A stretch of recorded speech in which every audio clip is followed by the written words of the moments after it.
Hey guys, welcome back to the channel, and today I'm going to be finishing up my tier list by putting my strategist picks on there. Now, I already did the Vanguards and the Duelists in two separate videos, so if you haven't seen those yet, go ahead and watch them because this is essentially a part 3 to those videos. Now, leave a like, subscribe, and without further ado, let's cue that intro.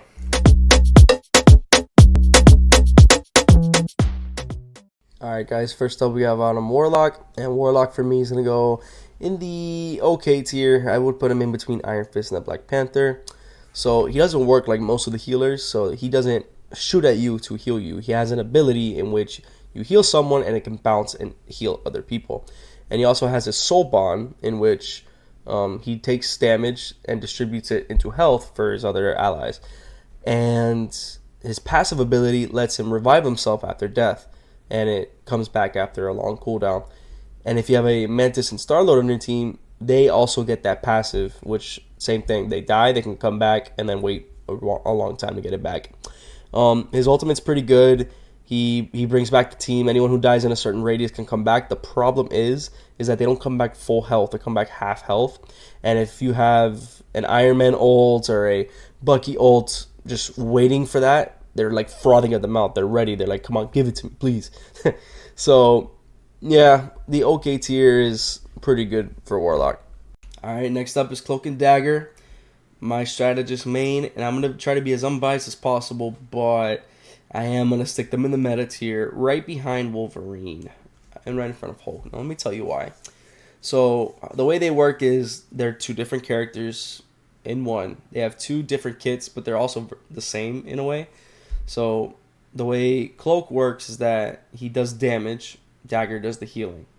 And Cloak can shoot out kind of like a Scarlet Witch and basically just hit all the way through without needing to reload. So it could be pretty easy to deal with a Magic and Iron Fist of Black Panther if you're constantly keeping the damage on. With Dagger, the way she heals is that she shoots at her allies, and it's very easy for her to hit her targets because her daggers have auto aim. So you literally just have to look in the general direction of your allies and you'll be able to heal. You can also do damage with them, but it's just not a lot of damage. They both shoot out different types of walls. So Cloak shoots out a wall that blinds enemies and does damage, and Dagger shoots out a wall that heals people in it. Cloak can also turn himself invisible and his allies around him, which is very good for dodging ultimate attacks or just any attack in general. And for Dagger, she can shoot out a bubble that heals her allies around her. So those are good, but the main reason why I have them in the meta tier is because of their ultimate. So it's essentially a snail trail. She does dashes, and it leaves behind healing and damage for the enemy team. But in this recent buff, they changed it from 3 dashes to 4 dashes. So now she can essentially go in a square, healing whoever is following her in that square and doing damage to whoever's in there as well. So yeah, their kit's pretty good. Their healing's good. Their damage is also pretty good, and the accuracy is obviously going to be high because of the auto aim. So for those reasons, I'm gonna have to put them in the meta tier. All right, guys. Next up is Jeff the Land Shark, and I know he's cute. I know people love him. I am people, but he's probably the worst healer in the game, and let me tell you why. So let me start with the positives. He can heal and do damage by spitting water out of his mouth. He heals by shooting a giant stream of water, and whoever it hits, it gets healed. And he can also spit out chunks of water individually that do damage. And when you have a Luna Snow on your team, you can actually turn it into ice and freeze people, so that's pretty good. He can also shoot out bubbles that when you walk into them, you get healed and you get movement speed, so that can be really good as well, depending on where you're aiming them. He has good survivability. He can get away from tough situations by just going underground and swimming away. And his ult, it used to be really, really good. It got nerfed into the ground, so it's not as good anymore. But he essentially goes underground and he could swallow anyone within a certain radius on the enemy team or your allies. If you swallow your allies, you're healing them and then you can spit them back out. But when you swallow the enemy team, you're doing damage to them while they're in there, and you can actually spit them out the map and essentially get a team wipe if you're lucky. Thing is, with Jeff now, a lot of people know how to play against him. He's easily counterable. He has a super high pick rate but a very low win rate, and that's never good. There's just healers that do a lot more better numbers than him. So that's unfortunately why I'm going to have to put him in not ideal. Alright guys, so next up is Mantis. And Mantis for me is the next meta healer. I'm going to put her right right there, right behind Storm and in front of Namor. So the thing about Mantis is that Mantis does everything, and she does it really, really good. She can heal you, she can damage buff you, she can damage buff herself, she can knock enemies out. Bro, if you have a Mantis on PC, you're goated. If you know how to aim headshots, you are goated. But essentially how she works is, as you're healing and giving out damage buffs, you'll start to build up your leaves. And to heal someone, or to give them a damage buff, or to give yourself a damage buff, you have to have these leaves accumulated. But if you're constantly doing damage, healing, you're going to get them back. Her ult is really good. You basically get healed and a movement speed buff in a circle, kind of like Luna Snow, if you're just around her. You know, it's good to shut down other teams' movements or to move in yourself. But she's really good, and a Mantis player who can aim is dangerous because, like I said, you can damage buff yourself, and she gets great headshot damage. And if you have a diving character coming in, you can stun them, you can knock them to sleep, and then give your team time to pounce on them. So she's a really good counter for those as well. So with all that being said, I think she definitely belongs in the meta tier. Next up is Loki, and Loki for me, he's going to go in this good tier. I already checked it out. Right behind the Squirrel Girl in front of the Magneto. So his healing numbers are good. The whole thing with him is that you need to have your clones also shooting at your allies, and you can't have them in bad spots. His whole thing revolves around his clones. So if you're alone and you're shooting your allies, you're not going to be able to keep them up because of the damage that they're taking. You're not going to be able to counter out that. With your clones, though, you're going to be able to counter it out no problem. He can also drop an immortality field in which he'll pop a rune over his head, and so will the clones. And it'll pop a circle, and whoever's in it will not die at all. Unless they destroy the rune on top, you will not die. He can go invisible and leave a clone behind to get away from a tough situation. And he can also teleport to one of his clones. So if you have one up high and away from the fight, you can go up there and then shoot as well. He has the best ult in the game, in my opinion, because he can do anyone's ult. He copies a specific player. So you can do a Hela ult, a Luna Snow ult, a Mantis ult, whatever you want. The only thing you have to do is be looking at them and lock in as them. Because I've seen multiple times where a Loki will try to get a Luna Snow, and then a Winter Soldier walks in front of him and takes his spot, you know? It's not a bad ult to get, but you know what I mean. So the reason why he's in good and not higher is because sometimes the healing numbers aren't there. You see a lot more damage, and I guess that's up to the player. Sometimes they turn themselves into sentry turrets, and you don't want that. You want heals. So, but he's good at what he does. I use him to solo queue sometimes. And with all that being said, I think I'm going to leave him in the good tier. Alright guys, next up is Luna Snow. And I know I'm going to put her at the top of meta. But no, actually I think I'm going to put her at the very top. The very top of meta. And the reason why is she's the best healer in the game, for sure.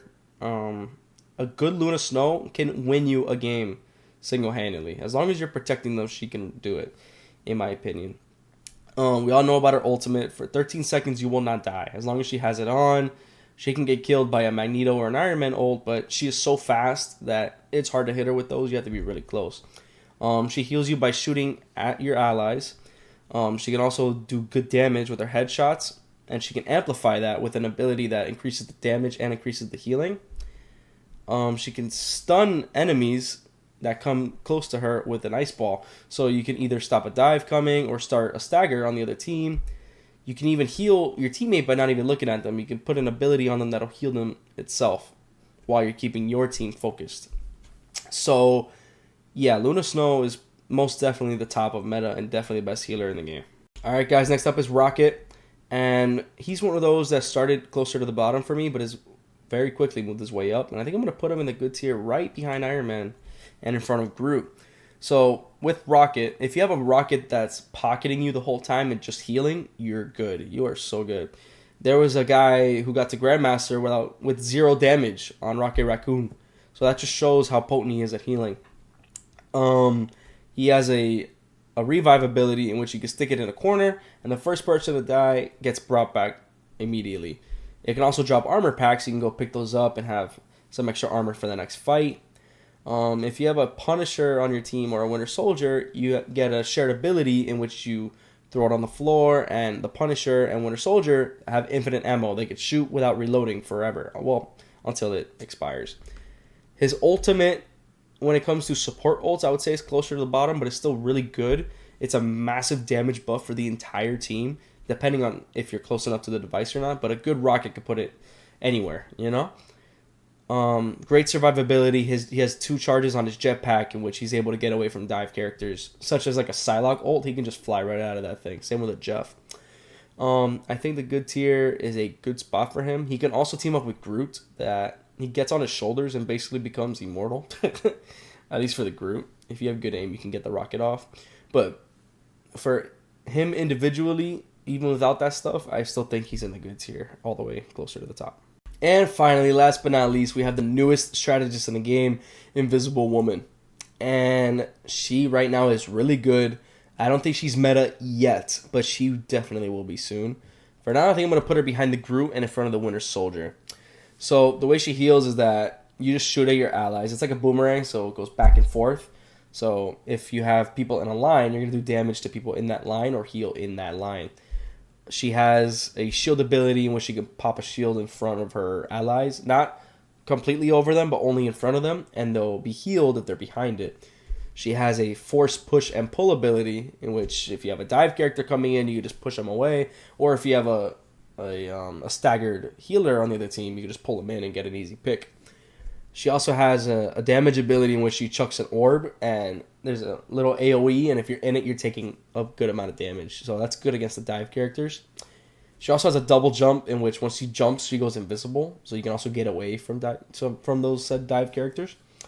And her ultimate is one of the best in the game already. It's a massive AoE in which everyone inside it is invisible and getting healed. So if you're outside of it, you don't see anyone inside of that invisible wall. And when you're in it, you can see them, but you're also slowed and you're not going to be able to get as many kills because of the heals.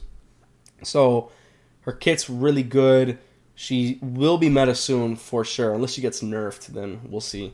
But right now I have her near the top of good. Alright guys, that's going to do it for me. I hope you liked the video. This tier list was a lot of fun to make, and I hope I was able to give you guys some good tips and tricks on how to play these characters. I do plan on dropping more Rivals content. If there's any type of other games you want me to play or any other types of Marvel Rivals videos you want, let me know. Go watch those other 2 videos I did on the Vanguards and the Duelists. Kind of important for the context of this video. But if you liked it, leave a like, subscribe, and I'll catch you in the next one. Peace.